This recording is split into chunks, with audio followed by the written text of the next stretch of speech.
Welcome to the MacArthur Memorial Podcast. I'm your host, Amanda Williams.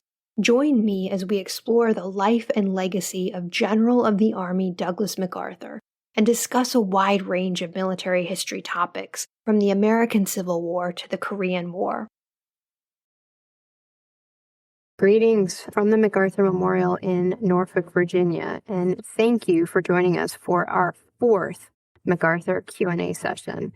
Now, my name is Amanda Williams, and I'm sitting here with Jim Zobel, and we are historians here at the museum, and we are looking forward to discussing all the questions that have been submitted over the last several weeks. But before we get to the questions, we do need to acknowledge some important anniversaries. And today is January 26th, 2026, and it is the 146th anniversary of General Douglas MacArthur's birth. It is also the 62nd anniversary of the MacArthur Memorial opening to the public. Since that time, we've reached about 5.5, actually more than 5.5 million people with free exhibits, education programs, and events. And if you'd like to be part of this mission, we would love for you to join the MacArthur Committee. You should see a QR code on the screen, but you'll also have information about that in this video description or in this podcast if you're listening. So again, thank you for your continued support. We deeply appreciate it. And now for the questions. So, Jim, let's get started.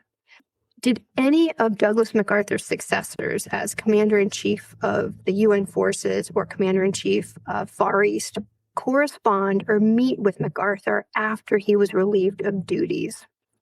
I mean, like the people that take over his... Yes, like Ridgway and yeah, Clark. they do.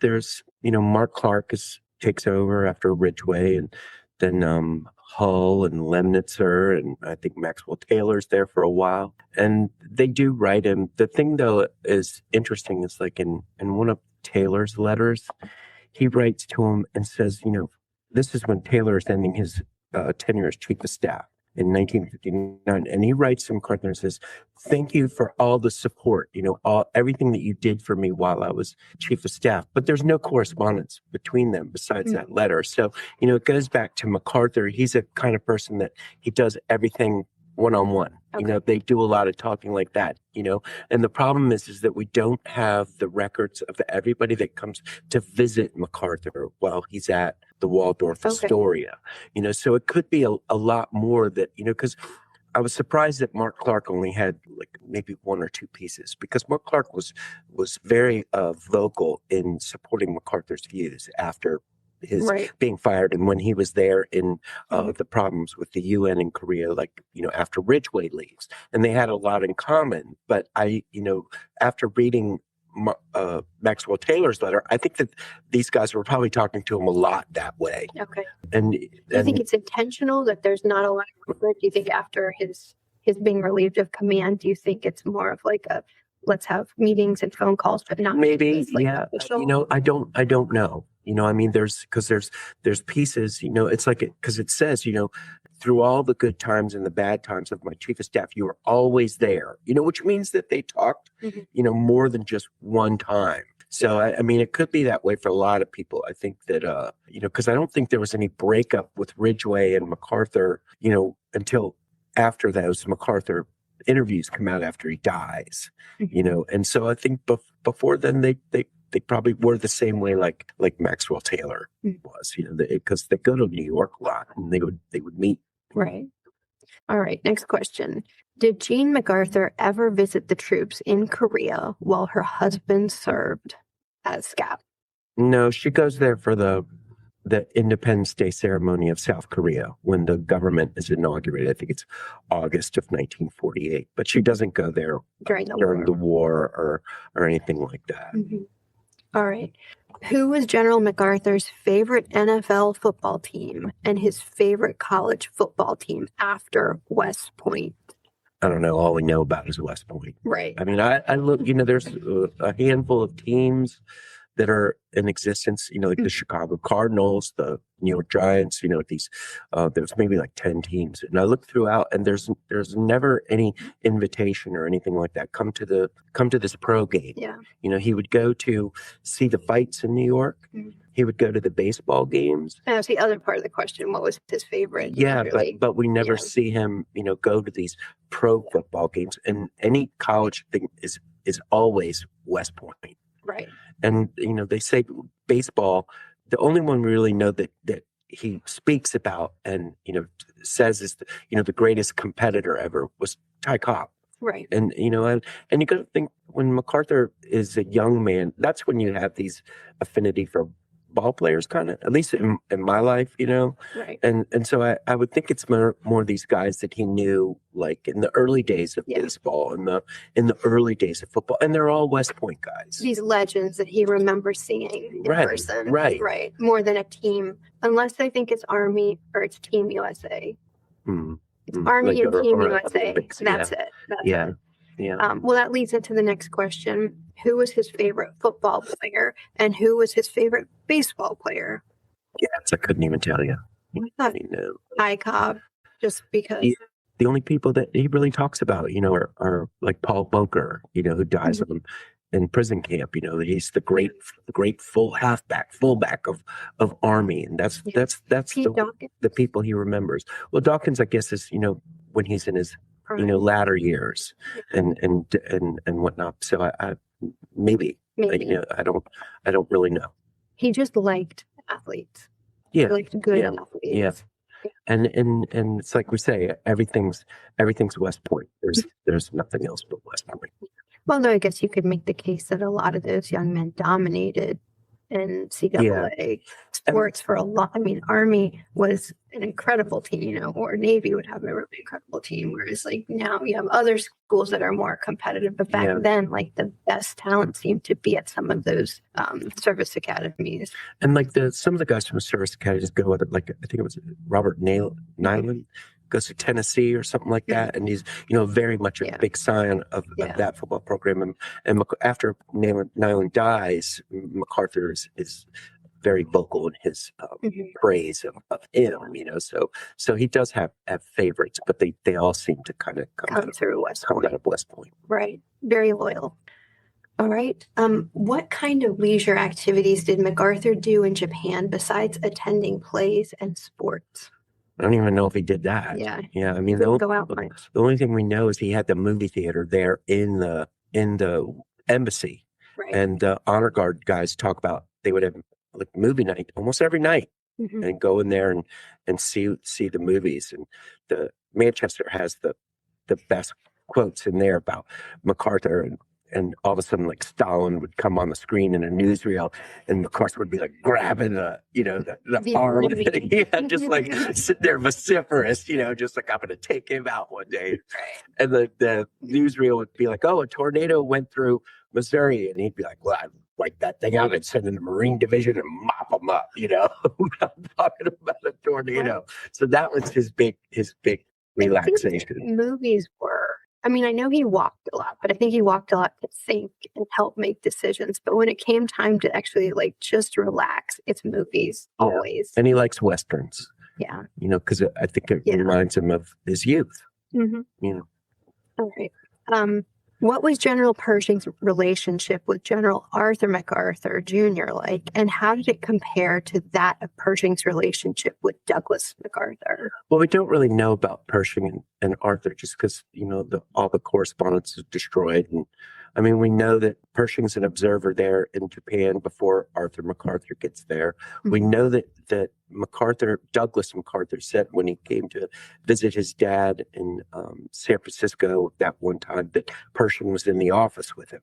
And that was when he said that, I'm sure Douglas and I will cross paths, many times in the future. So and when Mrs. MacArthur, that's Douglas MacArthur's mother, Mary Binkley, when she's writing Peyton March and all those people in World War One, and she's writing to Pershing. She's saying that, you were close with my husband. Right. And so, I mean, there is a definite relationship there. It's just the problem is we don't know a lot about it. Yeah. Pershing never talks about it. There's no memoirs of Arthur MacArthur, so it makes it difficult to figure out what was what in that sense. But it seems like a respect between the two men. Yeah, he never talked bad about him, Yeah. or anything like that. And Yeah. you wonder if he compares Douglas MacArthur to his father. His father was very reserved, Right. very formal all the time. And Douglas MacArthur is, as a young officer, is kind of less so going against the grain all the time. Right. I think a lot of MacArthur's biographers, though, seem to imply that Pershing was disposed favorably towards him because of the respect for his father.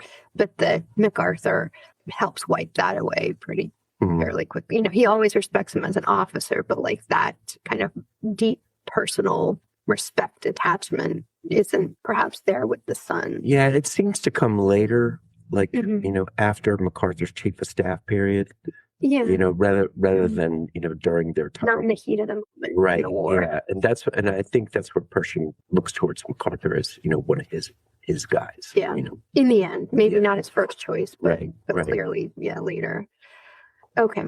Were there any other senior officers in the U.S. Army who might have served with both of the MacArthurs?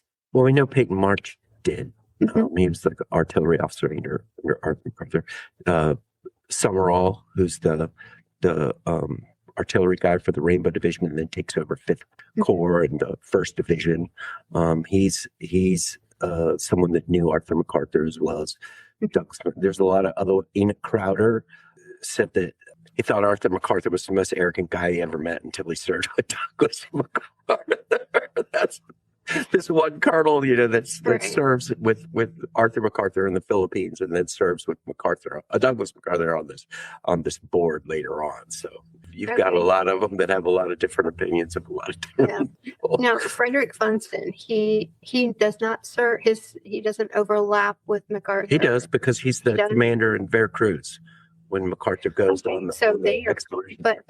But when he does go down there, his first day he holds a meeting with Funston. So Funston, knows who he is, knows what he's doing down there. And so, yeah. It's an interesting group of officers that they both kind of experience with. Okay. That was a good question. All right. Why is Ashland, Wisconsin, which is hundreds of miles northwest of Milwaukee, always labeled as MacArthur's hometown? Yeah, I don't know. I'd never heard that before. Well, people have asked us that before, and I wonder if it's, does he get inducted there, or something like that? Apparently, according to kind of local historians and like local memories in Ashland, they say that he took his oath there in Ashland. He entered service, and that his paperwork says, he entered service from Ashland, Wisconsin, not from Milwaukee. Right. So, but it Ashland's kind of like a vacation place on the lakes, isn't it?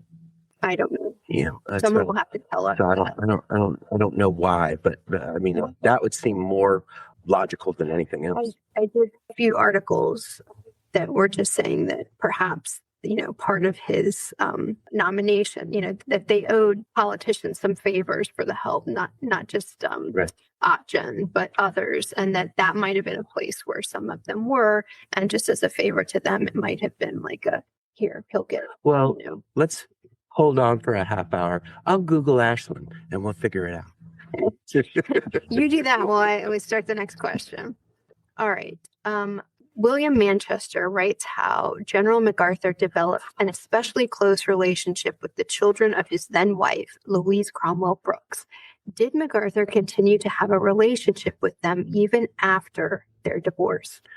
Well, it's interesting because there's no real correspondence between them that I could find. But after the general dies, when Jean is in Florida, I think it's like in the late 70s, she hooks up with Louise's son, Walter Brooks Jr., and his wife, and they have a visit together. So, I mean, in that sense, people always like you said, Manchester talks about, how MacArthur had this kind of close relationship with them. And that would seem to prove that. Mm-hmm. If they went out of their way, Mrs. MacArthur, you don't know us, but, Right. I'd really like to see you just because, your husband had he was a pretty cool guy. Yeah. So. All right. Well, I Googled Ashland, a port city on Lake Superior, known for its historic charm, vibrant art scene, and outdoor recreation. It's a regional hub with a mix of historic brownstone buildings and modern amenities. We should go there. It sounds like right we now. need to do It's some probably research there. It's probably warmer there than it is here. All right. So good. Well, someone stumped us a little one on that one, but okay. Next question. Do you have any more information about the infamous December 29th, 1941 aerial bombing of Corregidor that almost killed MacArthur? Was that aerial bombing, of which one bomb landed only 10 feet from him and wounded his aide, but barely missed hitting him, the reason he had to walk with a cane during the first half of 1942, or why he only visited Bataan once? No. No. I mean, I guess it was a Filipino scout, maybe, was one of the guys. But we have the interview that Sam Bayonetta did. And Bayonetta was the other aide, Filipino that was with him. And he talks a lot about that. Jean talks a lot about it because she and Arthur went to kind of like a bunker. Yeah. And while they were in there, this kid soldier runs in a towel because he had been in the shower, with that happening. He runs in there. There's Arthur and Mrs. MacArthur. But yeah, Douglas MacArthur stayed house. And we have the picture of, it was George Moore's house. He was like the commandant of Corregidor. Yeah. And it was obliterated. And we got the picture right after. And that the structure of the house is still there. Right. But no, I don't. It didn't injure him at all. And the aide that was there, gosh, I can't remember his name. Adversario, maybe? I don't know. But anyway, he had his hand cut up because the shrapnel. Yeah, he held his helmet, over MacArthur's head, and he catches shrapnel right in the hand. So yeah. It was a very dangerous situation. But not the reason he uses a cane or why he doesn't visit his hand. Yes, and if anybody wants that interview, just contact me and I'll give it to you and charge you lots of money for it. Okay. All right. Is it true that FDR and his machine actually coined the nickname Dugout Doug before Pearl Harbor and Clark Field were even bombed, as told by the historian Mark Perry in his book about MacArthur and FDR? I don't know. And I remember Mark writing that. Because he came here and spoke about the book, and I forgot to ask him about that, and I remember that only because of that question coming out, because I've never heard that anywhere else except from Mark Berry's book, but I don't know. I hadn't heard it either. I mean, in my mind, the context is obviously the guys in the Philippines, saying that and it becoming kind of popular from then on. But I would, in my mind. I mean, I know the Roosevelt administration is not the biggest fan of MacArthur, but I don't know why they would want to perpetuate that nickname for him when the war starts. And I mean that they're going to award him in a very strange fashion the Medal of Honor to try to dispel any idea that there might be a cowardice war. So to me, I think why they certainly called him the most dangerous man in America and believed it. I don't see them calling him that prior to World War II, but I could be wrong. So we'll have to have someone send us that information. Mark's gone now. Rest in peace, Mark. All right. Why was President Manuel Quezon's payment of gold to MacArthur considered controversial? And you might want to give us some context on. Well, they're talking about the $500,000. And it was done through a bank transfer. I think they held the coinage there at Melinda Tunnel, before they loaded everything on the submarine. I guess it was the trout or the silverfish or something like that. They got all the gold and everything off of Corregidor. It was a payment for services, but it's so controversial because it's taken during the war. I mean, MacArthur had a clause in his contract, that he was supposed to get like 1/46 of 100th of every, peso that was put into to the program. But, the Sutherland, his chief of staff, wasn't part of that. Marshall, his deputy chief of staff, he wasn't part of that. Why were they getting it? And so it just stinks. I mean, it's in MacArthur's contract that he gets it, but all these other people getting it, and then just under the circumstances, that's why it's caused so much controversy over the years. So it was the payment of his salary. Yeah, or a special stipend. A stipend, of his salary. And is that what President Roosevelt had to approve? Yeah, they all did. Ickes, who was the Secretary of the Interior, does. George C. Marshall does. They all do it right then. Yeah, just the optics of it are very strange. And it doesn't come out until I think Carol Patillo finds it in the 1970s. Yeah. Okay, next question. If the general were elected to or appointed to a vacancy in the 1950s in Congress, which state would he likely represent? And which committees would he likely sit on besides armed services or foreign relations? Wouldn't he be a resident of New York? Or Wisconsin, I would think. Still Wisconsin? Yeah, I don't know. I would think that Wisconsin is his base. And if he's a resident of New York, maybe he buys a little house somewhere in Milwaukee and does what many people do. Yeah. But it seems like Wisconsin would have been a lot more. Well, he has put up for Wisconsin in 48. That's true. And his values are more Midwestern. What about the committees? I don't know. Appropriations? I have no idea.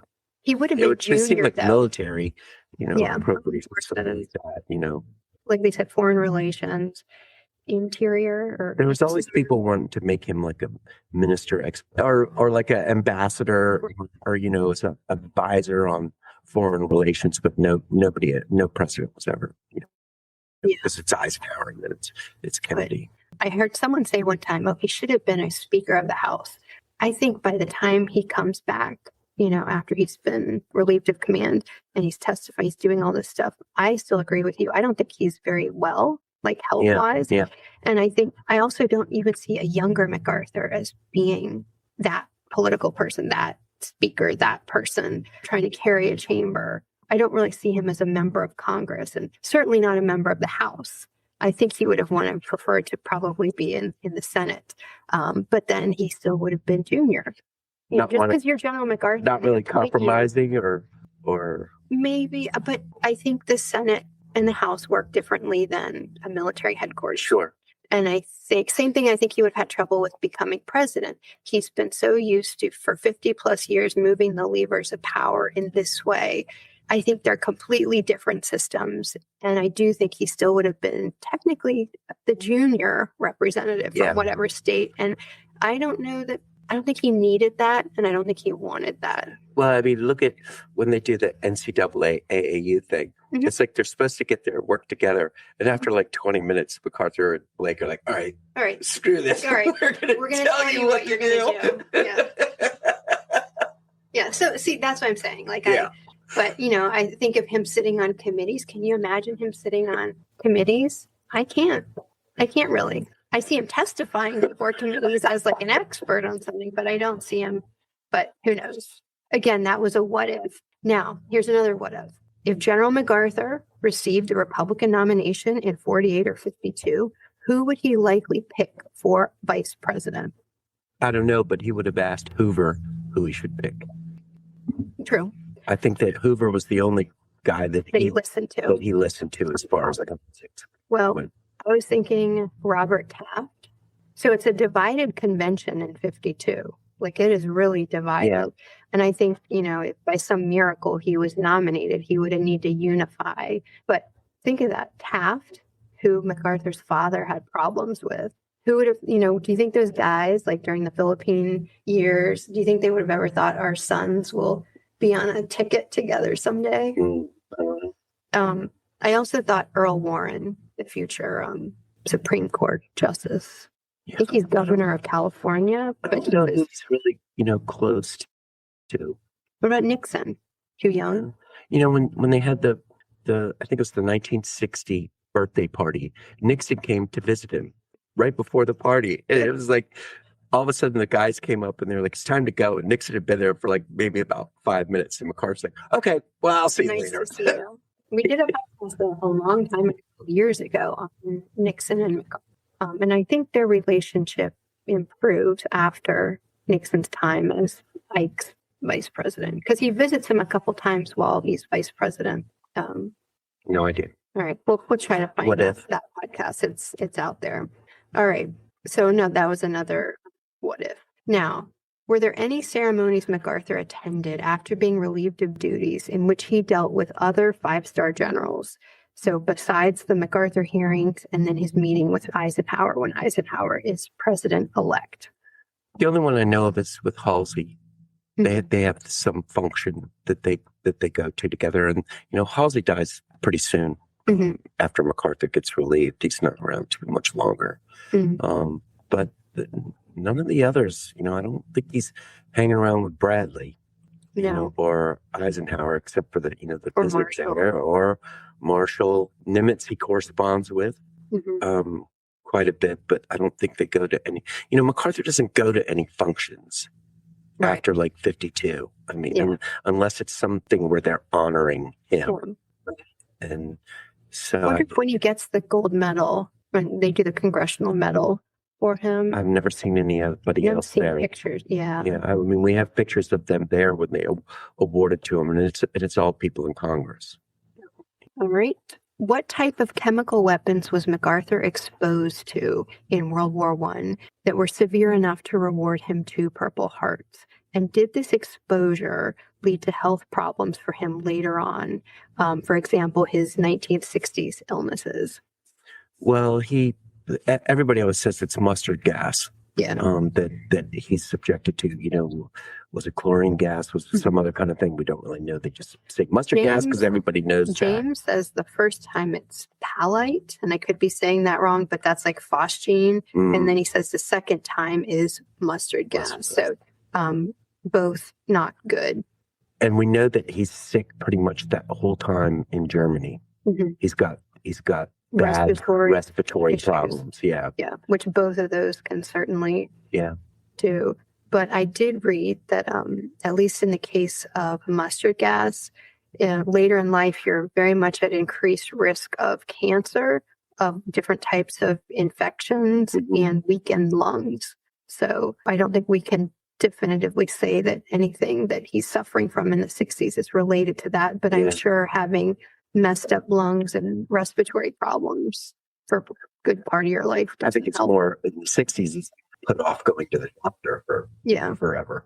Yeah, because he doesn't have cancer. He doesn't have, some of these other things. But no, it does seem, though, I don't think it's James, but that they do think that he did have like respiratory, or could have very easily triggered respiratory.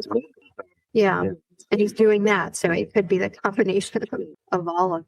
And, one thing that we never talked too much about either, though, is, and of course we can't diagnose, 100 plus years later, just post-traumatic stress disorder.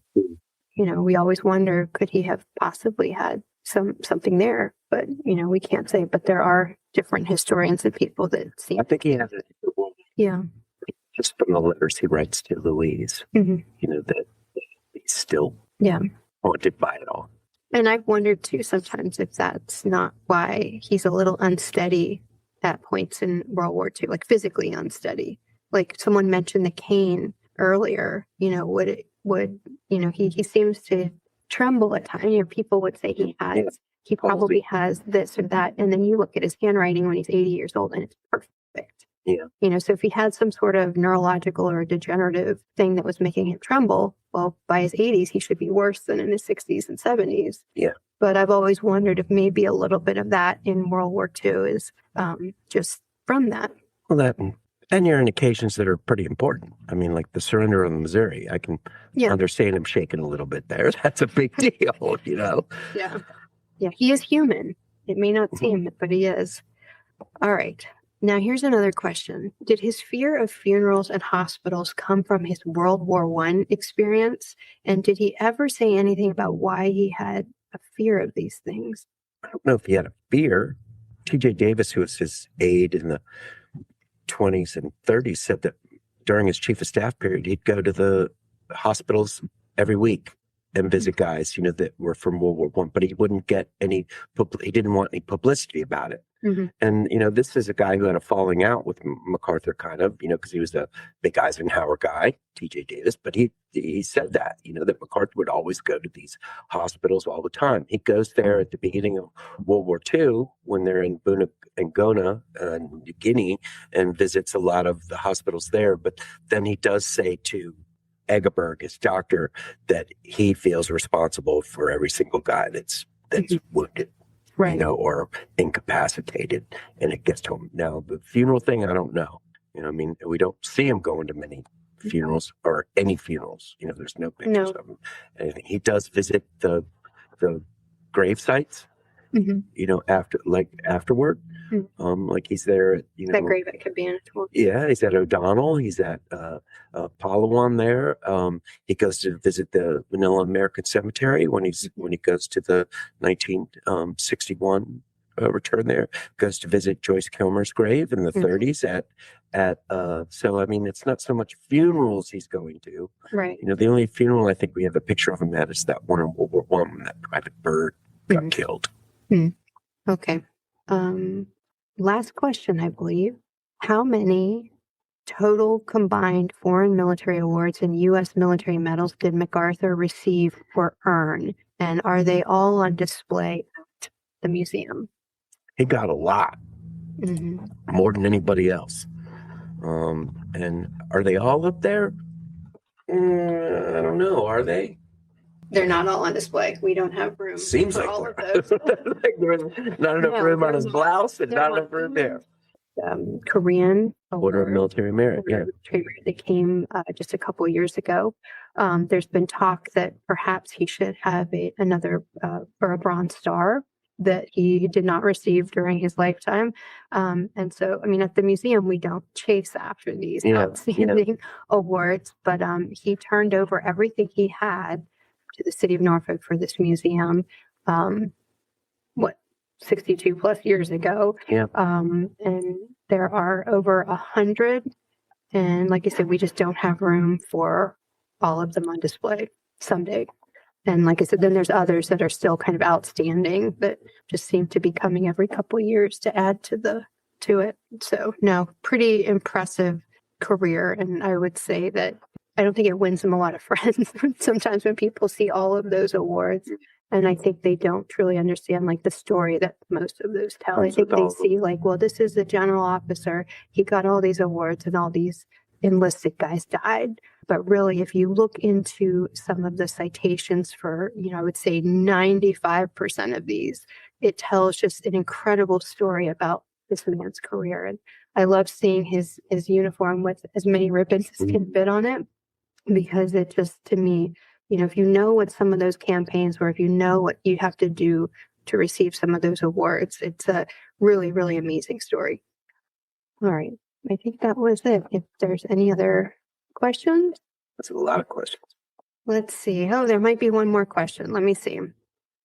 I found a reference to Bonner Fellers in the Oryoku Maru trial docs.